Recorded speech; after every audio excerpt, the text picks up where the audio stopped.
dimanapun kita berada, meskipun kita kembali ibadah online, Tuhan hadir dimanapun kita berada. Lewat lagu ini, apapun keadaan kita, mau sedih atau senang, Tuhan selalu hadir di setiap detik. Hanya bersama Tuhan kita dapat tenang. Mari kita siapkan hati kita mau memuji dan menyembah Tuhan lebih dalam lagi.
Shalom NLC, selamat pagi.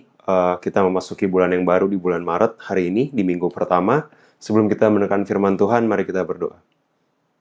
Bapak, kami mengucap syukur Tuhan untuk situasi kami hari ini. Kami memasuki bulan ketiga Tuhan. Kami tahu Tuhan penyertaan-Mu sempurna, rancangan-Mu sempurna Tuhan. Di tengah kabar yang buruk mungkin kami dengar Tuhan. Di luar sana Tuhan, kami mendapati hari ini kami bisa beribadah. Kami berdoa Tuhan, Kau yang terus menyertai kami Tuhan, dan Engkau Tuhan yang membuat hati kami menjadi tanah-tanah yang gembur Tuhan, yang siap menerima firman-Mu hari ini ya Bapa. Terima kasih Bapa, di dalam nama Yesus kami berdoa. Amin.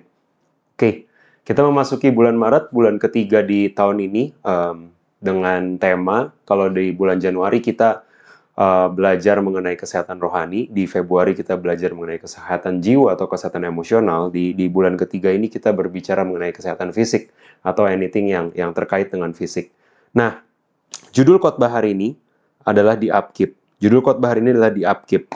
Jadi upkeep ini bahasa Inggris, of course, obviously, dengan bahasa Indonesianya atau artinya adalah proses untuk keeping something in good condition. Adalah sebuah proses untuk memelihara sesuatu atau untuk menjaga sesuatu dalam kondisi yang baik. Dan biasa upkeep ini dikenal dalam istilah atau dalam industri building atau dalam dunia building. Jadi sebuah bangunan itu perlu ada upkeep time, jadi perlu ada waktu-waktu di mana harus terus dipelihara gitu, supaya bangunan tersebut tetap dalam kondisi baik dan bisa menjalankan fungsinya dengan baik. Nah, sebagai orang Kristen, I'm sure kita sering banget mendengar tubuhmu adalah bait Allah, dan itu akan kita bahas hari ini konteksnya. Tapi kita sering mendengar tubuhmu bait Allah, sehingga ayat itu lebih sering muncul ketika ada orang yang bilang, kamu jangan ngerokok, atau kamu jangan mabok-mabokan karena tubuhmu adalah bait Allah. Atau dalam lain hal, kamu mungkin jangan tato atau jangan tindik karena tubuhmu adalah bait Allah. Well, to a certain extent, that's true, bahwa kalau tubuh kita bait Allah, kita perlu memeliharanya dengan baik, menjauhkan dari resiko-resiko berbahaya. Actually, the same thing can be said also dengan kamu jangan makan samgyeopsal, atau kamu jangan ambil SIM, karena dengan ambil SIM, kamu membuat tubuhmu at risk. Kamu membuat bait Allah at risk dengan ada di jalanan gitu. Kalau bisa, mungkin nggak usah berkendara, di rumah aja, dan lain sebagainya. So, kita bisa lihat bahwa jaga tubuhmu, pelihara tubuhmu karena tubuhmu bait Allah, itu actually adalah sebuah ayat yang seringkali dipakai, namun tanpa kita memahami dengan benar konteksnya apa. Oke? Di Roma 12 ayat 1, Roma 12 ayat 1 dan 2 berkata demikian, "Karena itu saudara-saudara, demi kemurahan Allah, aku menasihatkan kamu supaya kamu mempersembahkan tubuhmu sebagai persembahan yang hidup, a living sacrifice, yang kudus dan yang berkenan kepada Allah. Itu adalah ibadahmu yang sejati. Janganlah kamu menjadi serupa dengan dunia ini, tetapi berubahlah oleh pembaharuan budimu, sehingga kamu dapat membedakan mana kehendak Allah, apa yang baik, apa yang berkenan, dan apa yang sempurna." Di Roma 12 ini dikatakan bahwa tubuhmu adalah persembahan yang hidup. Ini adalah living sacrifice, yang kudus dan berkenan kepada Allah, dan ini mempersembahkan tubuh adalah ibadah yang sejati, atau the ultimate worship, the ultimate ibadah yang paling nyata, yang paling real adalah mempersembahkan tubuh. It's interesting, tapi tidak sering kita mungkin memahami atau menggali lebih dalam apa yang dimaksud dengan mempersembahkan tubuhmu sebagai persembahan yang hidup, yang kudus, dan yang berkenan. Apa artinya? Nah, saya lagi baca Imamat dengan beberapa teman-teman di NLC. Kita lagi baca is a good word. Actually kita lagi slogging through, sulit sekali. Saya akui bahwa membaca Imamat adalah sesuatu yang sangat sulit. Dijelaskan ada 5 jenis persembahan, ada persembahan bakaran, ada persembahan dosa, ada trespassing offerings gitu, dan ada grain offering, ada banyak sekali jenis-jenis persembahan.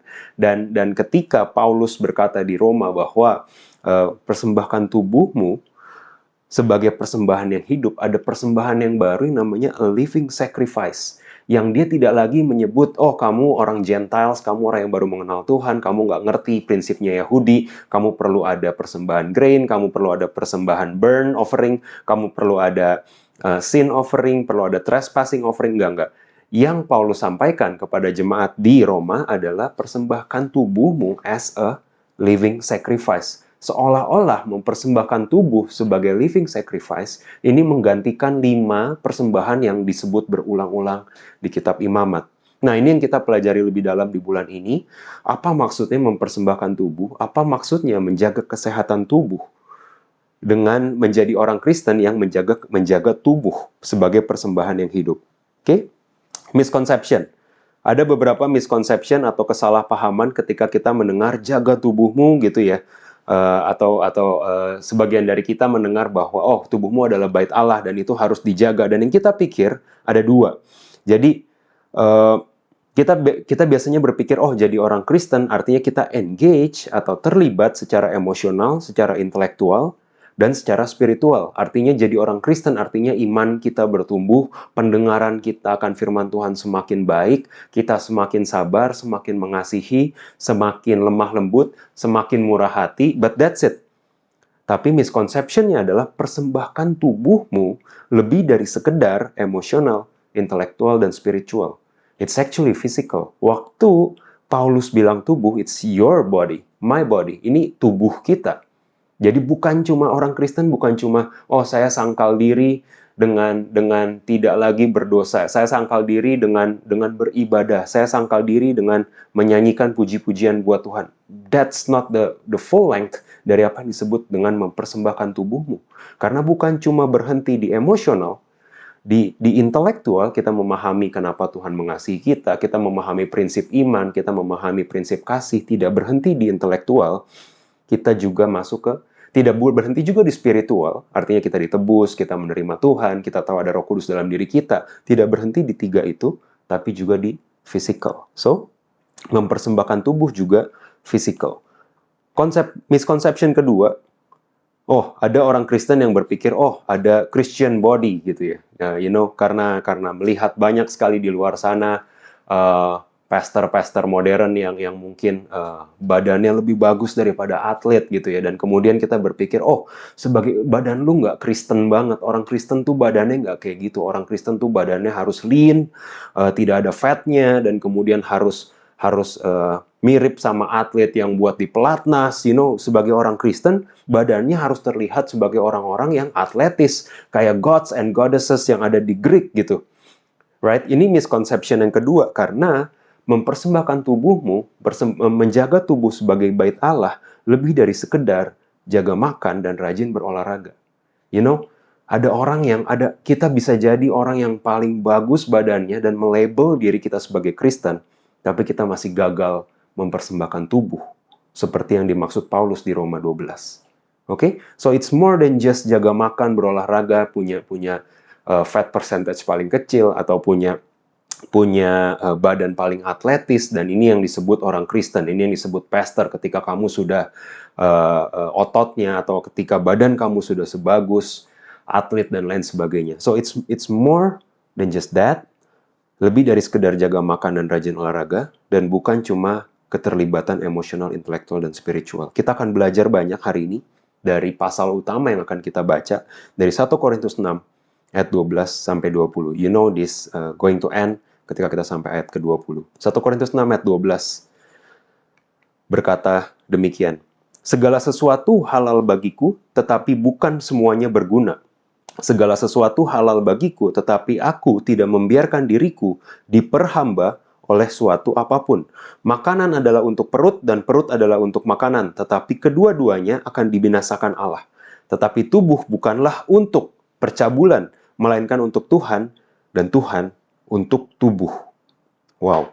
Ayat 14, Allah yang membangkitkan Tuhan akan membangkitkan kita juga oleh kuasanya. Nah, di 1 Korintus 6 ayat 12 sampai 14 ini, teman-teman perlu ngerti konteksnya. Kenapa Paulus berkata demikian? Apa yang dimaksud dengan segala sesuatu halal bagiku, tapi bukan semuanya berguna?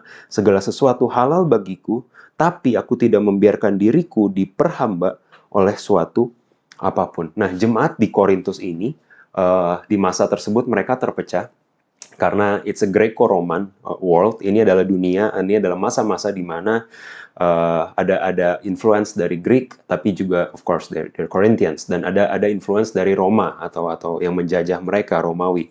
Di masa Greco-Roman ini, kalau teman-teman buka sejarah, it's actually tidak ada yang namanya homoseksual atau heteroseksual. Kalau kamu adalah seorang pria yang punya status sosial tinggi, yang kamu adalah seorang pria yang dipandang baik di masyarakat, you can do anything you want.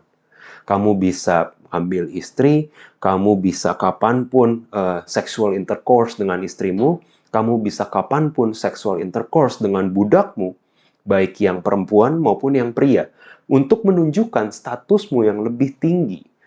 Sebab ini adalah sebuah budaya di zaman itu. Jadi budaya di zaman itu, kayak kalau kamu orang terpandang, it's free, it's legal, dibilangnya. Ini lawful, halal buat kamu untuk kayak, melakukan semena-mena terhadap budak wanita kamu, semena-mena terhadap budak pria kamu, you can do that. Ini adalah budaya di zaman itu. Budaya di zaman itu. Kalau teman-teman suka nonton Netflix dan kemudian ada beberapa serial di zaman itu, di zaman Roman seperti Barbarian atau Vikings atau misalkan kayak I think judulnya Spartacus, kamu bisa melihat bahwa seorang tuan itu punya kuasa besar atas budaknya and they literally can do anything untuk ke budak mereka dan itu halal atau lawful. Makanya di sini di Korintus ini Paulus bilang ke mereka bahwa kamu bilang segala sesuatu lawful for me. Mungkin di antara jemaat di Korintus ada yang posisinya terpandang dan menurut adat dan menurut hukum sekitar yang ada, mereka lawful. Mereka halal untuk melakukan apa aja. Halal untuk mereka ambil slave dan kemudian sexual intercourse, berbuat cabul kepada orang yang derajatnya lebih rendah, baik pria maupun wanita. Secara hukum, it's legal back then. Tapi yang Paulus sampaikan, ya kamu bisa bilang, ini Paulus lagi bilang kayak gitu ya, kamu bisa bilang segala sesuatu halal bagiku. Tapi, aku mau kasih tahu sama kamu bahwa tidak semuanya berguna.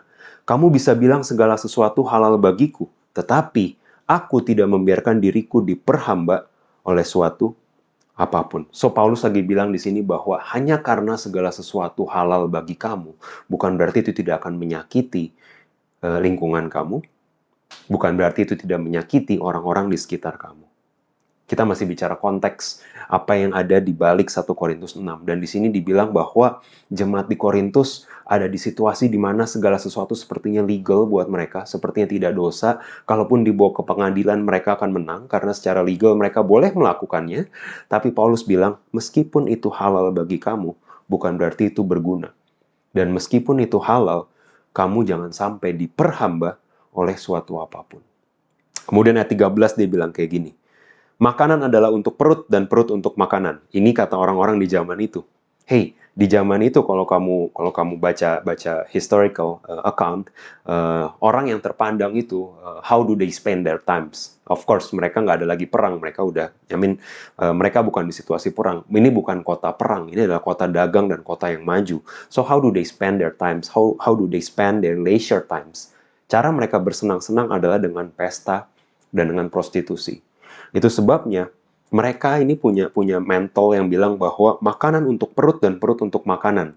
Kenapa kita diciptakan dengan perut? Ini kira-kira orang zaman itu ya bilangnya. Kenapa lu diciptakan ada perut?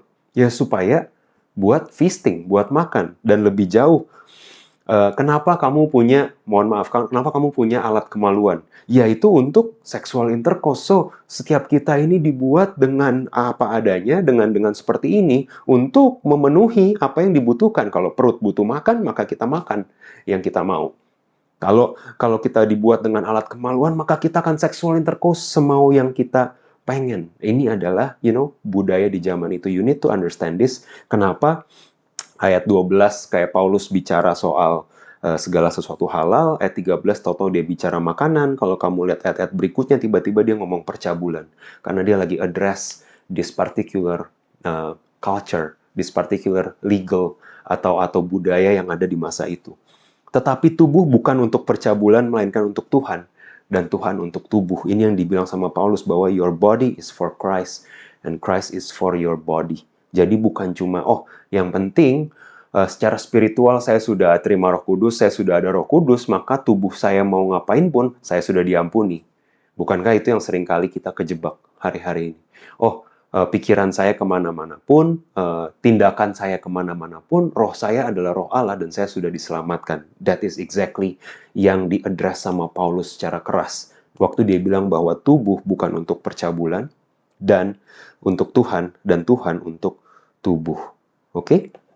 1 Korintus 3 ayat 16 lebih jauh berkata bahwa tidak tahukah kamu bahwa kamu adalah bait Allah dan roh Allah diam di dalam kamu. Jika ada orang membinasakan bait Allah, maka Allah akan membinasakan dia. Sebab bait Allah adalah kudus dan bait Allah adalah kamu. So prinsip pertama, bait Allah adalah tempat tinggal. 1 Korintus 3 ayat 16 bilang, tidak tahukah kamu bahwa kamu adalah bait Allah dan roh Allah diam di dalam kamu. Kamu adalah bait Allah. Kamu nggak usah bilang kayak, oh ini adalah bait Allah. Dan kalau kamu baca Imamat, itu kayak something yang very complex. Tabernakel adalah sesuatu yang sangat kompleks. Kemah suci, kayak panjangnya, lebarnya, warnanya, jahitannya, arahnya, itu semuanya kayak dikomen sama Tuhan gitu. Tapi di sini dibilang, Paulus bilang bahwa tidak tahukah kamu bahwa kamu adalah bait Allah dan roh Allah diam di dalam kamu. So prinsip pertama yang mau saya sampaikan adalah bait Allah adalah tempat tinggalnya Tuhan. Bait Allah adalah tempat tinggalnya Tuhan. Nah, artinya, kalau bait Allah adalah tempat tinggalnya Tuhan, setiap kita hidup 24/7 di dalam penyembahan. Kamu tidak perlu kayak menanggalkan, otentik kamu, siapa kamu tinggalin karena kamu gak ke gereja gitu ya. Karena kamu, oh ini kalau saya lagi ke gereja, saya harus kenakan jubah orang Kristen. Saya harus jadi orang yang baik, yang mendengarkan, duduk diam, tidak scrolling, pikiran gak kemana-mana, selama saya ada di gedung gereja. Tapi di luar itu, this is me, this is who I am. I do what I want, I am free. I am redeemed, gitu kan ya. Kamu mulai masukin ayat-ayat di sana. Well, actually, ketika kita menyadari prinsip pertama bahwa bait Allah adalah tempat tinggal Allah, dan setiap kita hidup 24/7 dalam penyembahan. We always have a master. Kita selalu punya Tuhan untuk disembah, karena tubuh kita bait Allah. Kita bukan Allah, obviously. Jadi di bait ini ada something yang disembah, ada someone yang disembah. Pertanyaannya, ketika bukan Tuhan yang disembah, maka siapa yang lagi kita sembah? Right? Yohanes 8 ayat 34 saya nggak tulis, tapi kamu bisa baca. Setiap orang yang berbuat dosa, kata Yesus, setiap orang yang berbuat dosa adalah hamba dosa. Ditebus Allah untuk hidup merdeka, bukan berarti kita hidup sesuka-sukanya kita. Oke? Setiap orang berbuat dosa adalah hamba dosa. Itu yang Yesus katakan. Nggak peduli tubuhmu bait Allah, begitu kamu berbuat dosa, kamu mengizinkan bahwa iblis yang menjadi tuan, yang disembah di dalam bait tersebut. Oke? Yang kalau kita tarik bacaan Alkitab di konteks yang lebih luas, dimanapun kamu membaca mengenai antikris, saya nggak akan bilang, saya nggak akan go ke, oh ini kita masuk masa akhir zaman. No. Kamu cari antikris dan konteks antikris, baik itu di Injil yang Yesus sampaikan, ataupun konteks antikris di kitab Wahyu. Antikris ialah selalu digambarkan sebagai seseorang yang berada di dalam bait Allah dan dia mencemarkan bait Allah dari dalam. Wow. Kita selalu berpikir antikris itu external, someone out there yang, ya nanti someone akan dibangkitkan. Apakah paus sekarang atau paus berikutnya?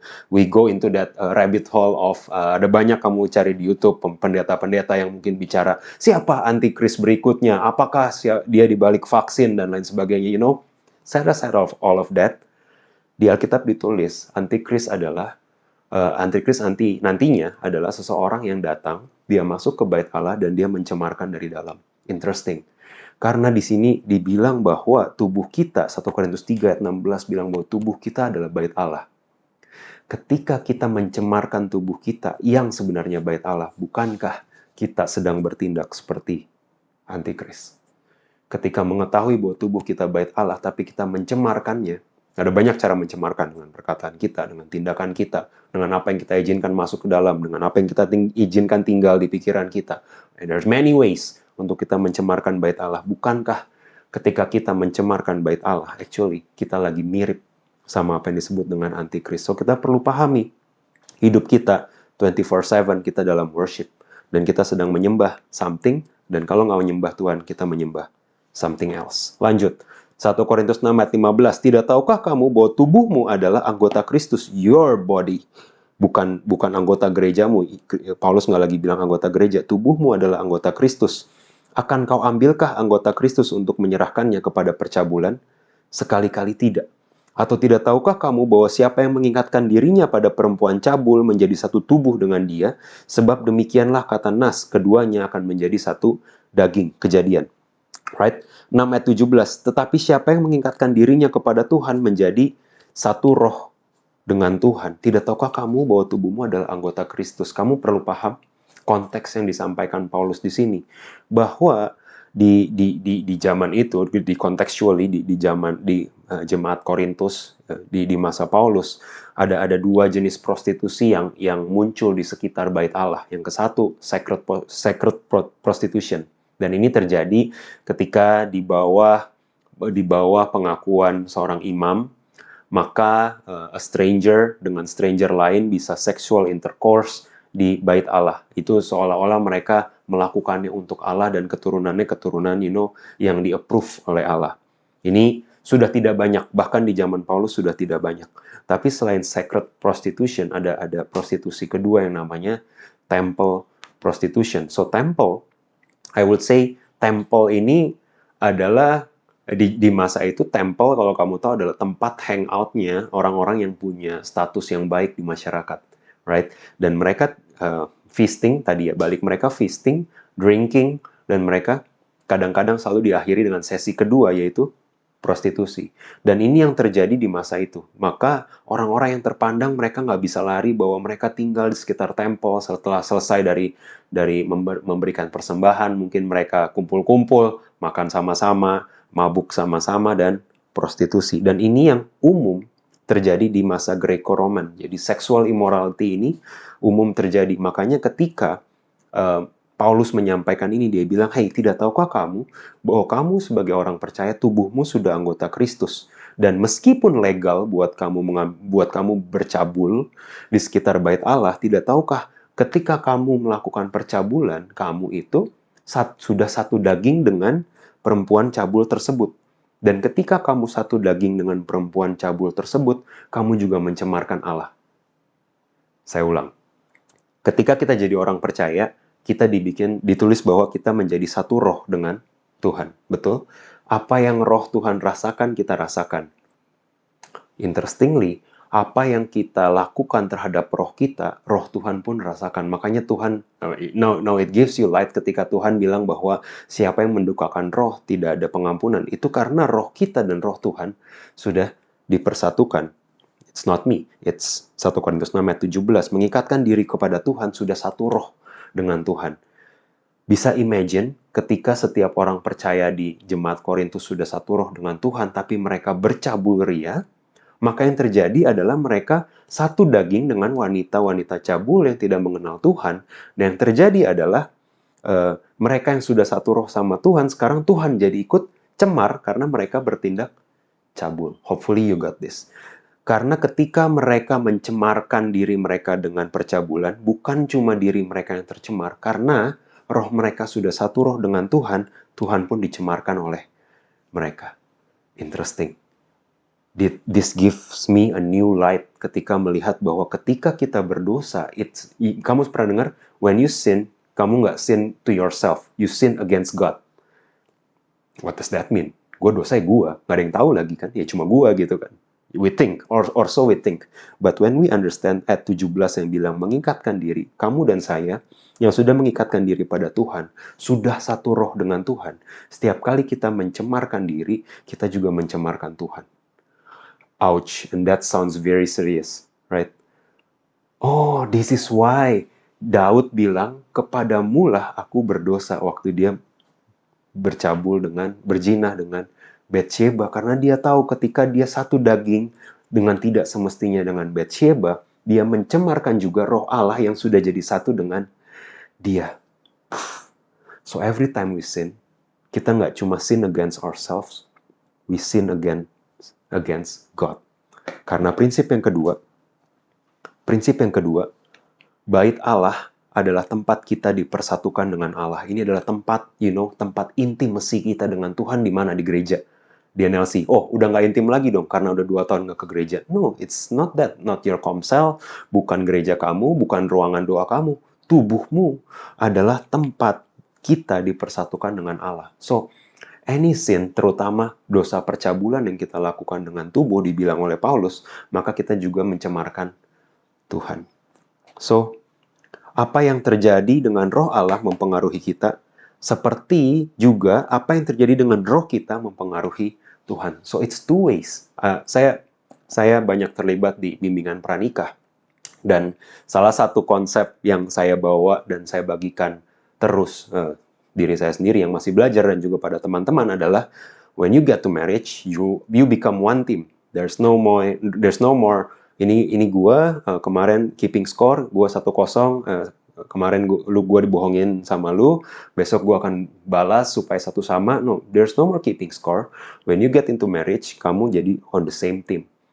Interestingly, waktu kamu dan saya terima Tuhan, we are on the same team. We are on the same spirit. Maka ketika apa yang kita lakukan terhadap roh kita, itu juga akan connect dengan rohnya Tuhan. So it's serious. Makanya tidak pernah ada satupun ayat atau tokoh di perjanjian baru ataupun perjanjian lama yang menganggap remeh dosa. Selain, us today. Ya, nggak apa-apa, semua orang juga dosa. Ya itu kan buat zaman dulu. It's a Taurat. Zaman Taurat emang nggak boleh. Zaman sekarang, we live under the grace. Mulai pakai bahasa Inggris biar lebih convincing. We live under the grace. So kita tidak lagi, no more condemnation for us. We live freely, free to do all we want, free to drink, free to get drunk, free to flirt.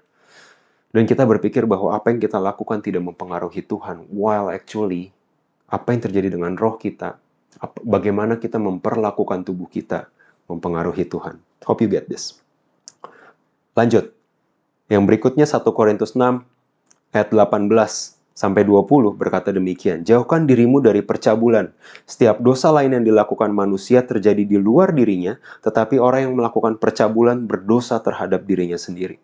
Atau tidak tahukah kamu bahwa tubuhmu adalah bait Roh Kudus yang diam di dalam kamu, Roh Kudus yang kamu peroleh dari Allah, dan bahwa kamu bukan milik kamu sendiri, sebab kamu telah dibeli dan harganya telah lunas dibayar. Karena itu muliakanlah Allah dengan tubuhmu. Karena itu muliakanlah Allah, glorify God with your body. Muliakanlah Allah dengan tubuhmu itu artinya apa? Come on. Kalau dibilang jadikan tubuhmu sebagai persembahan yang hidup, yang muncul di pikiran saya sih diikat gitu ya, terus dibawa ke tempat pembakaran, terus dibakar. Persembahan tubuh yang kita sering nonton dan sering baca. Atau karena itu muliakanlah Allah dengan tubuhmu gimana? Ditato ayat di sini. Is that how we glorify God with our body? Waktu dibilang muliakanlah Allah dengan tubuhmu karena tubuhmu bait Allah, saya mulai digging. Background saya bukan arsitek atau teknik sipil, tapi saya mulai digging. Oke. Kalau tubuhmu adalah bangunan, kalau tubuhmu adalah bait Allah, gimana cara nge-score suatu bangunan itu baik atau buruk? Gimana cara nge-score suatu bangunan itu ratingnya oke, satisfactory, atau ratingnya bad? How do people do ratings to building? I might be wrong. Ini saya lakukan dengan singkat. Tapi ada 2 hal yang saya masuk sebagai prinsip ketiga, 2 hal untuk menilai sebuah bangunan itu baik atau tidak. Yang pertama, fungsi. Yang kedua, kondisi. Fungsi dan kondisi itu lebih penting daripada bentuk bait Allah. Let that sip in. Fungsi dan kondisi bait Allah lebih penting daripada bentuk bait Allah. Waktu Yesus marah, waktu Yesus datang ke Yerusalem, habis dia ngutuk pohon ara sebagai simbolisme bahwa bangsa Israel ini tidak berbuah. Dia masuk ke Yerusalem, dia masuk ke bait Allah. Apa yang dia lakukan? Yesus marah karena apa? Karena catnya ngelotok, guys. Come on. Kenapa kau izinkan cat-cat ini ngelotok? Kenapa salibnya? Nggak ada salib waktu itu. Kenapa mungkin musiknya kurang bagus? Kenapa sirkulasi udaranya kurang oke, sehingga agak bau gitu, municipal water gitu di tengah-tengahnya. Apakah Yesus marah karena itu? Apakah Yesus marah karena di aesthetical stuff? Kenapa ini kurang tinggi? Kenapa ceilingnya kurang naik? Saya udah, my father has given you semua commandments di imamat mengenai cara bikin bait, cara bikin kemah suci, bait Allah, persembahan. Kamu bikinnya ini miring. Apakah Yesus marah karena bentuk? No. Yesus marah karena fungsi. Yesus marah karena rumahku yang harusnya jadi rumah doa, dia bilang, kau jadikan sarang penyamun. I don't know, apakah bait Allah itu waktu Yesus datang bentuknya actually baru dipugar dan sangat indah. It could be, I don't know. Bisa jadi baru dicat. Bisa jadi baru ada tambahan batu-batu berharga di dinding-dindingnya, dan it looks very beautiful. But regardless, waktu Yesus datang, yang dia lihat bukan bentuk bait Allahnya. Yesus nggak pernah komplain bentuk bait Allahnya miring. Ini kurang feng shui, makanya bait Allah kita nggak rame, karena pintunya kurang 12 derajat ke kanan. No, Yesus nggak ngomong kayak gitu. Yesus datang dan marah karena fungsinya bait Allah berubah. Got it? Hope you get this. So, being a Christian, satu pesan yang dibawa di tahun ini yang harus nempel di setiap kita, being a wholesome Christian is better than being an awesome Christian. Jadi orang Kristen yang awesome, dengan banyak pernak-pernik, aksesoris mengenai ketuhanan, dengan posting-posting yang cantik, dengan posisi yang semakin bagus, dengan badan yang semakin wangi dan semakin atletis, being an awesome Christian is not as much as being a wholesome Christian, di mana fungsi dan kondisi sebagai orang Kristennya bekerja, meskipun sosial medianya nggak cantik-cantik amat. Meskipun bentuk badannya nggak cantik-cantik amat karena genetically sulit. Meskipun sakit karena dia, bukan karena dia nggak jaga badan, karena ini lagi pandemi. Meskipun sakit, tapi fungsi dan kondisinya sebagai orang Kristen tetap berjalan. You know what? I think being a wholesome Christian beats being an awesome Christian any time of the day. Menjalani fungsi dan kondisi bait Allah itu lebih penting daripada bentuk bait Allah. Apa artinya buat tubuh?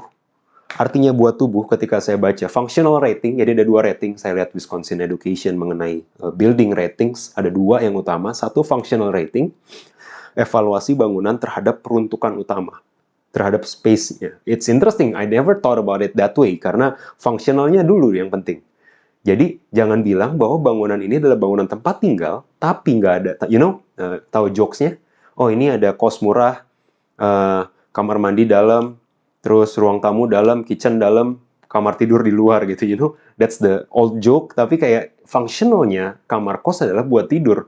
What's the point semuanya di dalam kalau tempat tidurnya di luar? The same thing. Functional rating bicara evaluasi bangunan terhadap peruntukan utama. Bangunan ini buat apa?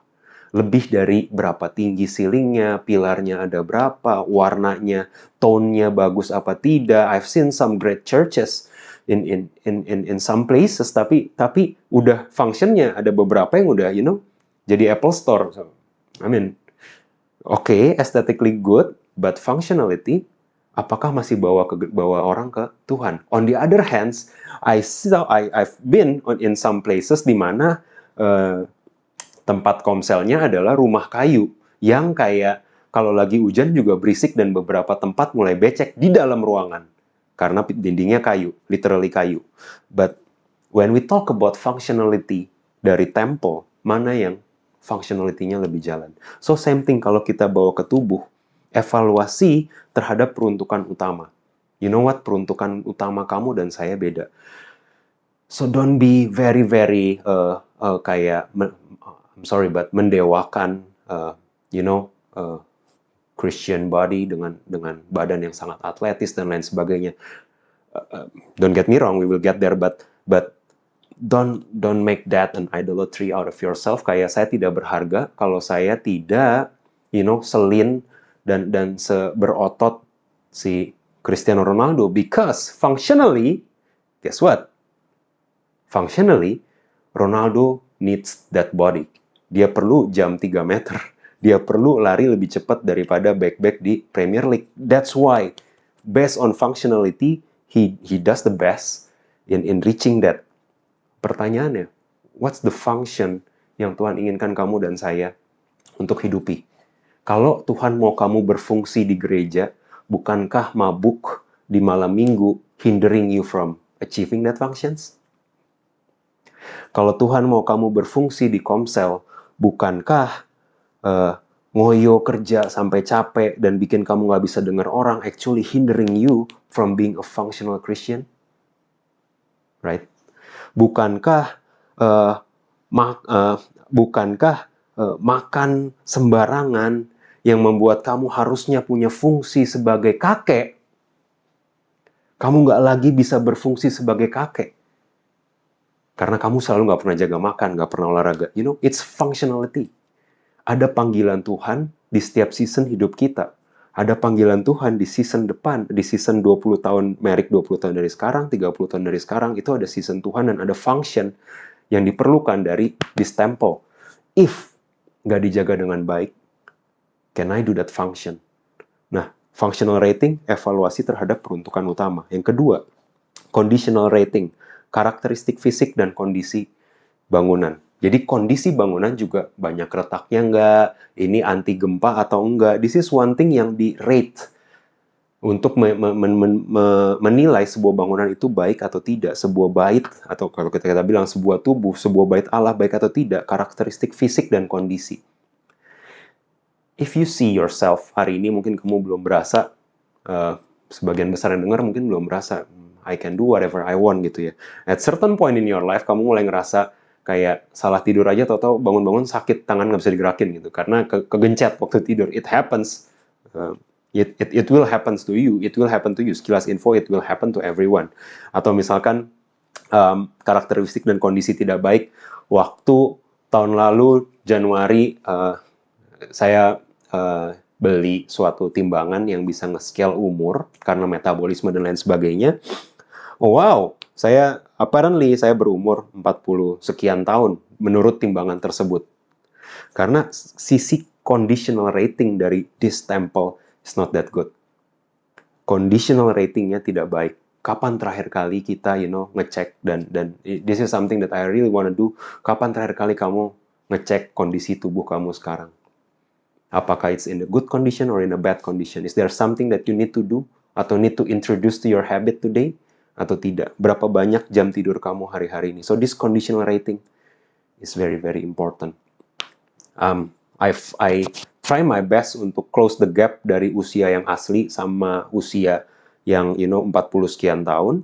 Dan puji Tuhan kalau dimonitor terus, actually hari ini sudah sama. Not good thing, not a good thing. I'm not that young, but this is something that we need to measure. Sesuatu yang kita perlu cek conditional rating, karena Tuhan perlu kamu di season-season depan. Jangan karena kita hidup suka-suka kita, makan suka-suka kita, nggak pernah olahraga, we cannot achieve that functionality that God needs us to do.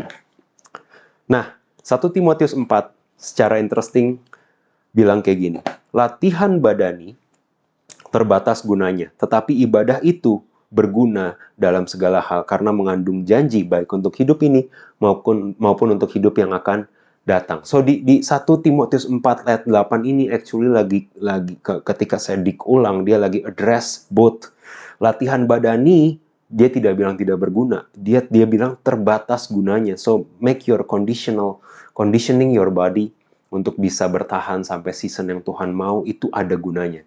It has a value. Tapi ibadah berguna dalam segala hal. So bukan cuma conditional, functional. Do you know? Badan kamu itu dikasih ke kamu untuk fungsi apa? Fungsi sebagai istri, fungsi sebagai ibu, fungsi sebagai manajer, fungsi sebagai accountant, fungsi sebagai dokter. Those are the functionality yang Tuhan tempatkan waktu Dia menenun kamu di dalam rahim ibu kamu. Pertanyaannya, seberapa jauh kita lakukan latihan badani dan ibadah to make sure our conditional rating is good, to make sure our functional rating is also good. Oke, saya tutup dengan ini. Persembahan yang berkenan, kalau kita balik ke Roma 12 ayat 1 dan 2, persembahan yang berkenan bicara soal tubuh yang berfungsi sesuai desain dan functionality-nya, yang Tuhan tempatkan dan Tuhan persiapkan dan Tuhan perlengkapi buat kamu dan saya, dan tubuh dalam kondisi yang baik. See, nowhere in this truth kamu harus cantik, kamu harus body fatnya sekian, BMI kamu harus di bawah berapa. Nowhere in this dibilang bahwa kamu harus categorically tidak boleh obes. Nowhere in this truth telling about that worldly measure. Yang disebut adalah tubuh yang berfungsi sesuai desain dan function yang Tuhan mau dan dalam kondisi yang baik. Persembahkan tubuhmu sebagai persembahan yang baik, yang hidup dan yang berkenan. This is your ultimate worship. Ini adalah ibadahmu yang sejati ketika kita menjaga tubuh kita sesuai fungsi dan sesuai kondisinya, sesuai dengan yang Tuhan mau. Are we good? Let's pray. Bapak, kami mengucap syukur untuk kebenaran hari ini, hamba-Mu selesai berbicara. Tutup bungkus setiap kami untuk kami bisa menghidupi apa yang kami dengar, menjalani apa yang kami dengar, hidup memperhatikan tubuh kami, memperhatikan bagaimana kami menjaga functionality kami, menjaga conditional body kami. Tuhan, kami berdoa ya Bapa, biar Roh Kudus yang mengajarkan kami, memberikan wisdom kepada kami, what we should introduce, apa yang harus kami buat hari demi hari, habit apa yang harus kami bangun untuk kami bisa menghidupi sesuai dengan timeline-nya Tuhan, bisa menghidupi full year, full of love, full of grace, full of functions, full of agendanya Tuhan yang kami kerjakan melalui kami 10, 20, 30, 40 tahun ke depan. Kami mengucap syukur Tuhan, hamba-Mu selesai berbicara, mengucapkan berkat kepada setiap teman-teman yang mendengarkan hari ini, biar sukacita daripada-Mu, damai sejahtera, perkenanan daripada-Mu terus menyertai setiap kami. Terima kasih Bapa, di dalam nama Yesus kami berdoa. Amin. Happy Sunday and God bless.